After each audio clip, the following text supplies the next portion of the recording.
Capítulo 12. Paz e amor na terra dos orgânicos. Eles não bebem pesticidas, não precisam de fertilizantes químicos para viver nem agridem a natureza. Pela primeira vez na vida, estou diante de uma flor de abobrinha. Não sabia que ela era tão linda. Parece um copo grande todo trabalhado no degradê, com a base verde claro e as pontas amarelo-ouro. Não é comum pensar que um legume que a gente come em cubinhos refogados com temperos se desenvolve embaixo de uma flor quase do tamanho dele.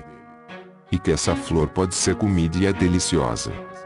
Fomos apresentadas, eu e a flor de abobrinha, no dia em que visitei o polo produtivo da Corim, em um terreno de 171 hectares em Ipeúna, no interior de São Paulo. Trata-se de uma empresa especializada em alimentos orgânicos. A agricultura orgânica é basicamente uma filosofia. Começou em 1940, quando o botânico inglês Albert Ward, 1873 a 1947, sugeriu que as lavouras deveriam ser tratadas como florestas, como organismos capazes de se sustentar sem a química.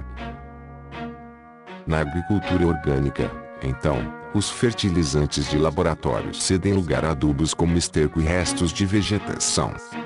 Os dois são fontes naturais daqueles nutrientes básicos, só que bem menos concentrados que os fertilizantes químicos. Por isso a agricultura orgânica não produz vegetais tão grandes quanto os da convencional.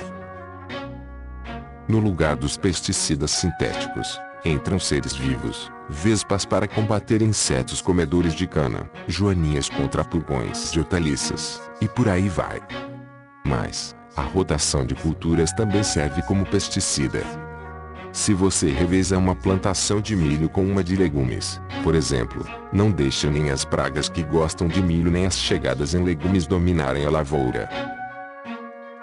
Não que a agricultura orgânica não use pesticida nenhum.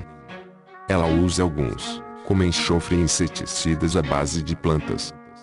A diferença é que eles devem ter origem natural e não causar problemas à saúde ou ao meio ambiente. Hoje, quem indica as substâncias que podem entrar nessa lavoura é a Federação Internacional da Agricultura Orgânica, IFOAM, com sede em Bonn, na Alemanha. Mas as regras que ela define não são universais, cada lugar se regula como quiser. Nem só da horta vivem os orgânicos. Essa filosofia também se aplica à criação de animais. As regras são alimentar os bichos só com comida orgânica e nunca usar nada artificial, como hormônios de crescimento e antibióticos, que só entram quando a vida do animal está em risco. Na produção convencional, com vários animais vivendo juntos, defecando e urinando no mesmo lugar, a chance de disseminação de doenças entre eles é grande. Principalmente daquelas que atacam o intestino, chamadas de enterites, explica o veterinário Luiz Carlos de Mater Filho, diretor industrial da Corim. Quando há uma inflamação no intestino, os nutrientes dos alimentos não são bem absorvidos e, por isso, o crescimento e a engorda dos bichos são prejudicados. Os antibióticos misturados à ração na pecuária convencional controlam esse quadro crônico, mas se tornam menos eficientes com o passar do tempo, porque as bactérias criam resistência. Então, as doses são aumentadas para que o produtor não corra o risco de ver sua cria morrer. Outra peculiaridade dos orgânicos é que os produtores de carne, leite e ovos devem propiciar uma vida bacana para os bichos. É o que acontece com os peixes, quase todos salmões e trutas criados em fazendas de piscicultura. Os salmões convencionais vivem sob uma densidade equivalente a 25 kg de peixe por metro cúbico. Já os orgânicos têm o dobro do espaço. Com as galinhas é a mesma coisa. Enquanto as das granjas passam a vida confinadas num espaço não muito maior que o desta página, as orgânicas ficam ao ar livre durante o dia, ciscando atrás de insetos e minhocas. O resultado, segundo uma pesquisa feita pela Universidade Metropolitana de Londres, é uma carne com 25% menos gordura. A própria Corim produz frango orgânico. As galinhas são criadas soltas e com direito a 8 horas de sono. Os ninhos ficam dentro de um galpão, e cada ave escolhe onde vai botar os ovos. Essa estrutura não sai de graça. O quilo do frango orgânico acaba custando, em média, R$ 15, bem acima dos R$ 8 do comum. E aí a gente entra na questão de por que os orgânicos custam tão caro. Para isso, é preciso entender um pouco melhor a realidade dos agricultores, seja dos de alimentos orgânicos, seja dos de comida convencional. Negócio arriscado. O tomate é bom exemplo de como funciona essa cadeia produtiva. Em 2009, dava para pagar 62 centavos por quilo nas centrais de abastecimento. Como as vendas iam bem, os produtores começaram a destinar áreas maiores para o cultivo. Mas a demanda não acompanhou o aumento da produção, e sobrou produto. Em 2010, o quilo chegou a 50 centavos, uma miséria que não paga nem os custos da colheita. Os agricultores, então, decidiram diminuir as plantações de tomate. Só em Goiás, maior estado produtor, a redução foi de 41,85% em 2 anos. Para atrapalhar, em 2012 teve excesso de chuva em São Paulo, Minas Gerais e Paraná, e estiagem no Nordeste. Com a água em excesso ou seca, as pragas se multiplicaram. Os tomates não resistiram e as colheitas acabaram num fiasco. Junte isso ao fato de que as áreas reservadas ao plantio estavam bem menores e o resultado é um só: escassez brava de tomate. Os que sobraram foram disputados à tapa, por isso o quilo bateu os R$ 10 nos supermercados em 2013. Ou seja, não é fácil ser produtor agrícola nem na lavoura convencional. Trata-se de um negócio arriscado, em que variáveis imprevisíveis sempre podem destruir as perspectivas de lucro. É por isso que existe tanto uso de pesticidas para plantas e de antibióticos para animais. Pesticidas fazem frutas, verduras e legumes ficarem mais bonitos e vendáveis, porque matam as pragas que deixam marcas neles. Nós mesmos, os consumidores, colaboramos para a perpetuação da cultura do pesticida. Porque a gente faz bolinho vegetal. Ou vai dizer que prefere um tomate mirrado, meio torto e com uns defeitinhos na casca, um grandalhão, perfeitamente redondo e brilhante. E morango fora de época, compra. Pimentão que parece de plástico, de tão liso e colorido. Orgânicos costumam ser mais feiozinhos. Na produção convencional, você pode descartar aqueles que não ganhariam concursos de Miss, porque ainda assim teria um monte sobrando. Na orgânica, se aproveita tudo, não só pelo número já reduzido, mas também porque beleza não é documento. Machucados ou formas assimétricas nem sempre querem dizer que a comida não é boa. Tem mais. Uma plantação livre de aditivos químicos demora para ficar no ponto. Os resultados chegam a ser 40% menores do que os do método tradicional. No caso dos animais orgânicos, o problema é o preço da ração, que vem de grãos cultivados sem uso de fertilizantes e agrotóxicos. Esses grãos não se desenvolvem tão rápido quanto os normais, nem em qualquer época do ano. A soja chega a ficar até 200% mais cara e o milho, cerca de 50%, afirma Dematê Filho. Como a produção acontece em pequena escala e não é padronizada, fica mais difícil fornecer para supermercados ou restaurantes, que precisam de quantidade e regularidade.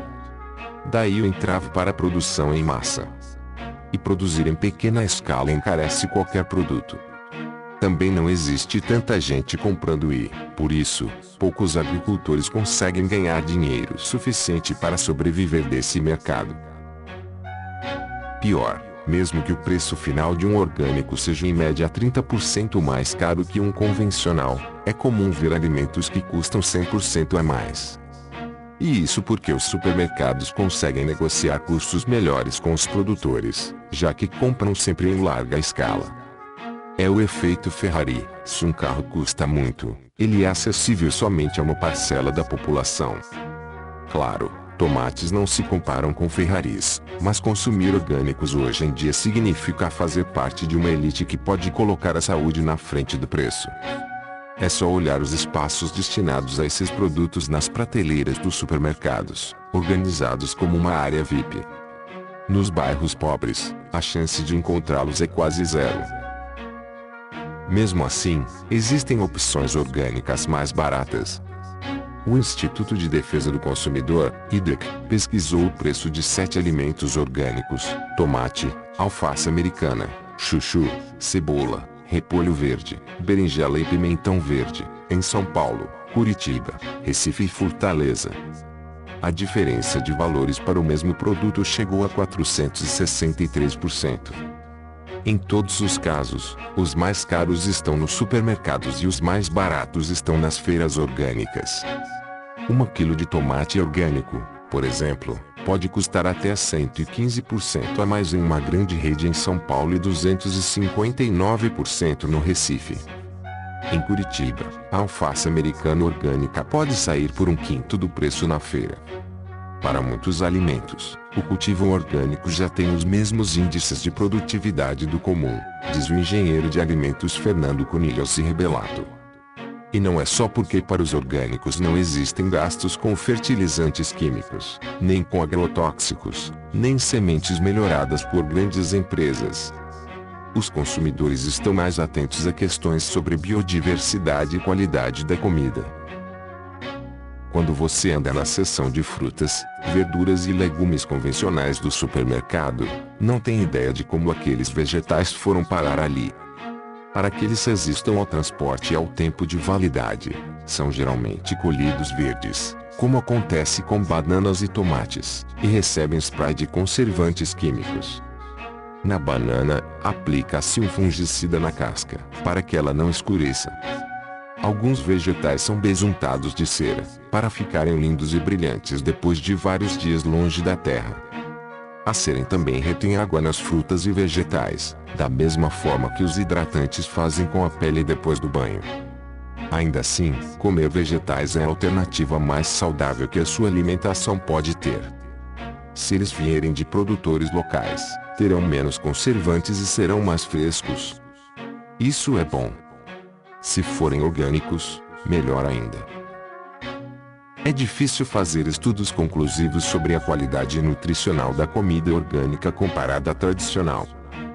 Mesmo que você dê tomates orgânicos a um grupo e convencionais a outro, e passe a medir os níveis de vitamina no sangue e as dosagens de colesterol e de triglicérides, quem aqui pode dizer que o tomate, e não o restante da alimentação ou estilo de vida ou herança genética, foi responsável pelos bons ou maus índices de saúde? Além disso, alimentos são o que são, alimentos. Eles não salvam ninguém do apocalipse. Comer alface orgânica não torna você imune a doenças graves se seus hábitos não forem saudáveis. Ou seja, preocupar-se em ingerir licopeno ou beta-caroteno ou vitamina C não é exatamente a questão. Vale mais ter uma alimentação variada no dia a dia do que focar em apenas uma substância salvadora. O fato é que quando um vegetal nasce e cresce por conta própria, sem a ajuda de adubos químicos ou agrotóxicos, precisa aprender a se defender. No mundo verde, isso significa desenvolver mecanismos para armazenar o máximo de nutrientes que garantam a sobrevivência e ainda produzir substâncias que os protejam, como os antioxidantes. Por isso, faz sentido pensar que eles têm mais nutrientes que ajudam nosso corpo a combater ataques e a funcionar direito. Existem estudos que apontam para um aumento de 7% a 50% de nutrientes, dependendo do tipo avaliado, mas não há consenso científico. Por que os orgânicos são tão caros? Na hora de tirar o dinheiro do bolso, o valor dos orgânicos realmente assusta. É o preço que se paga por um sistema socioeconômico que não privilegia a comida sem veneno nem os produtores que trabalham de forma sustentável. 1. Demoram para ficar prontos. Bichos que não tomam antibióticos crescem mais devagar, ou melhor, no tempo deles. Vegetais cultivados sem adubo químico, nem agrotóxicos, nem sementes geneticamente modificadas para se tornarem resistentes a pragas também demoram mais para ficar no ponto. Se comparada à produção convencional, a orgânica pode chegar a ser 40% menor. 2. São produzidos em menor escala. Se um fazendeiro só cultiva milho, trigo e soja, tem ao fim das colheitas uma enorme quantidade desses produtos e pode vender para grandes compradores por bons preços. Quem planta orgânicos tem bem menos a oferecer e não consegue baixar tanto os valores sem tomar um prejuízo enorme. 3. Tem mais custos embutidos. Fazendeiros orgânicos arcam com o custo da certificação e da produção socialmente responsável, que deveria ser modelo para a tradicional, com trabalhadores com carteira assinada e legalização da propriedade segundo normas de preservação ambiental. Fora que a ração usada para alimentar os frangos ou complementar a comida de bois, vacas ou porcos deve ser orgânica, e isso pode custar o dobro. 4. Sobrevivem em um mercado pequeno. Não tem muita gente comprando orgânicos. Só 1,8% das indústrias no Brasil manuseiam, embalam, processam ou fabricam produtos usando esse tipo de alimento. Na Holanda, são 36%. 5. Estão na moda. Como orgânicos são mais caros, não é todo mundo que consegue comprar. Isso leva a um efeito Ferrari: quem tem pode mais e não se importa em pagar o dobro, mesmo que esse dobro vá para o bolso de quem vende, e não de quem produz. Da monocultura de café à horta orgânica. Quem me recebeu primeiro quando cheguei à Fazenda São José, em Santo Antônio de Posse, São Paulo, foram a Boxer Maia e a Labrador Brida. A fazenda foi montada em 1895, em um pedaço de terra que décadas antes tinha sido doada por Dom Pedro II para o Barão de Sintra. O barão dividiu as terras entre os dois filhos, Rita e José Joaquim da Silveira Sintra, médico que estudava na França e trouxe de lá, embarcados em navios, muitos dos materiais usados na construção da sede da fazenda. Pouco tempo depois, José Joaquim vendeu sua parte para o cunhado. Por ali se produzia café, o grande motor da economia da região na época, ensacado e embarcado nos trens que seguiam pelas ferrovias Mojana e pela São Paulo-Rio para chegar ao Porto de Santos e ser exportado. Na segunda metade do século XIX, o Brasil já era o maior exportador de café do mundo. São Paulo se destacava no cultivo e os donos das fazendas, que acumularam fortunas, eram chamados de barões do café, a elite dominante no país. Para sustentar a produção crescente, o governo incentivava a vinda de imigrantes, principalmente de italianos, que trabalhavam nas plantações e na construção das estradas de ferro. Mas aí veio a crise de 1929. Os países ricos empobreceram da noite para o dia e a demanda despencou, enquanto os estoques aumentavam. O governo comprava um excedente e queimava, porque não podia despejar mais café no mercado e deixar os preços baixarem mais ainda. Centenas de empresas do ramo decretaram falência. A saída para os produtores foi investir em outros cultivos, como o do algodão. Na Fazenda São José, a escolha foi plantar arroz, feijão, cana-de-açúcar e milho. Na década de 1980, uma mudança aconteceu naquelas terras. O cultivo de massa é um sistema sustentado por produtores que ganham pouco e enriquecem os grandes empresários urbanos, diz o engenheiro agrônomo Roberto Machado, um dos irmãos que hoje comandam a propriedade herdada do bisavô. Só que a agricultura não é uma linha de produção, compara ele, que é diretor da Associação de Agricultura Natural de Campinas e região. Quando se pratica a monocultura, não é só o solo que vai ficando infértil com o tempo e precisando de cada vez mais investimento em adubos e agrotóxicos para controlar as pragas e doenças que acometem as plantações. Todo o ecossistema é comprometido, com a poluição das águas e a perda de mata nativa, que dá lugar a pastos ou a produção vegetal. Sem espaço nem condições para plantar e criar a própria comida, os agricultores precisam, além de gastar com infraestrutura e produtos químicos, comprar tudo o que colocam no prato. Achávamos um absurdo morar na fazenda e ter de comprar coisas como alface e leite, conta Roberto. A família desistiu da agricultura convencional e adotou a orgânica. O primeiro passo foi montar a horta, depois mudar o sistema de cultivo do café e, por fim, passar para a pecuária orgânica, com os bichos soltos. O processo devolveu todos os nutrientes do solo, a limpeza dos cursos d'água e o equilíbrio do ecossistema. Hoje, quase 30% da fazenda é coberta pela floresta. Muitas aves voltaram e várias espécies vegetais agora nascem sozinhas. Atualmente, eles vivem da venda de queijos, doces, iogurtes, manteiga, pães, bolos, farinhas, geleias, mel e frutas e dos projetos de educação ambiental que organizam. É o caso do café da manhã na fazenda, que acontece uma vez por mês. Primeiro, você prova todas as maravilhas que eles produzem. O pão de abóbora com geleia de limão cravo é inesquecível. Depois, faz um passeio guiado com palestra sobre agroecologia orgânica. Eles não vendem os produtos para supermercados. Nosso foco são as feiras, porque elas são mais do que um local de venda. São uma forma de educar o consumidor, explica Roberto. Nem eu consumo só orgânico, mas faço o que posso para não alimentar o sistema convencional.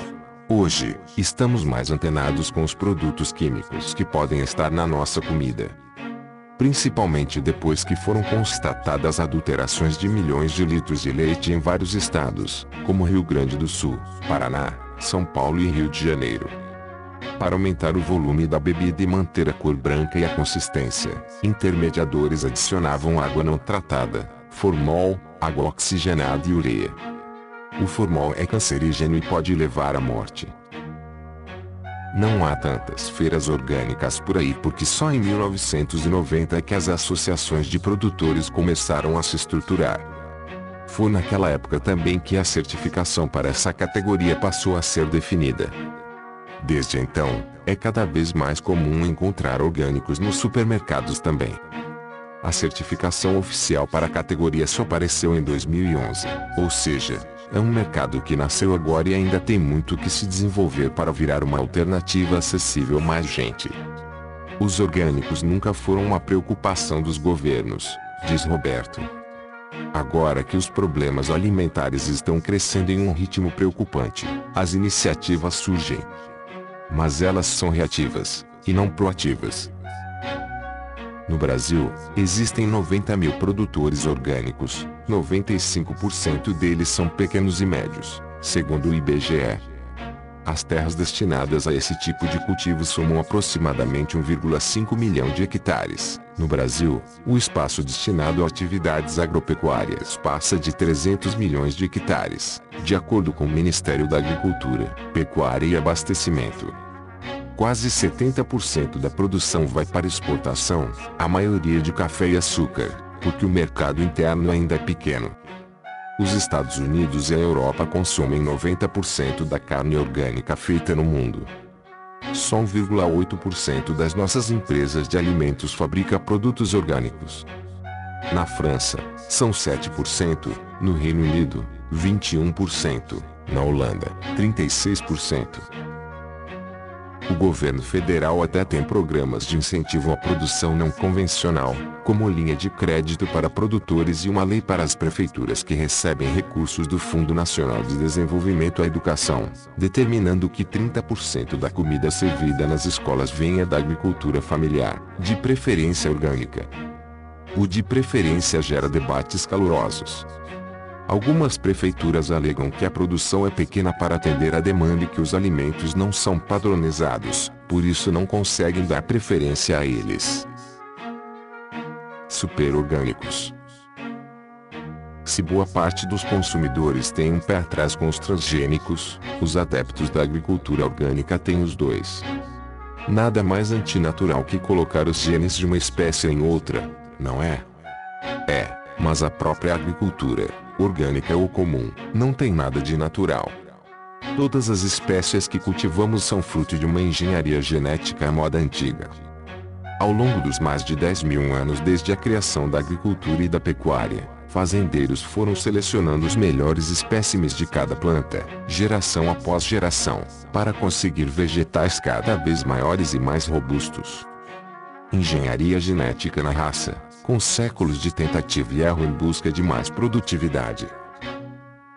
Só que muita coisa acabou perdida nesse processo. Pense no arroz. Existem mais de 80 mil tipos de semente dele. Boa parte é selvagem, nunca foi cultivada. Só que, entre essas variedades esquecidas, existem muitas com genes bons, que deixam alguns tipos de arroz matuto mais resistentes ao clima e a certas pestes que o nosso. Mas cruzar essas variedades da planta no braço para turbinar o arroz comum é um processo de tentativa e erro, coisa lerda, que pode levar décadas. A ciência deu um jeito de acelerar o negócio, pegar arroz selvagem, detectar os genes bons que tem ali e transferi-los, no laboratório mesmo, para o nosso velho arroz doméstico.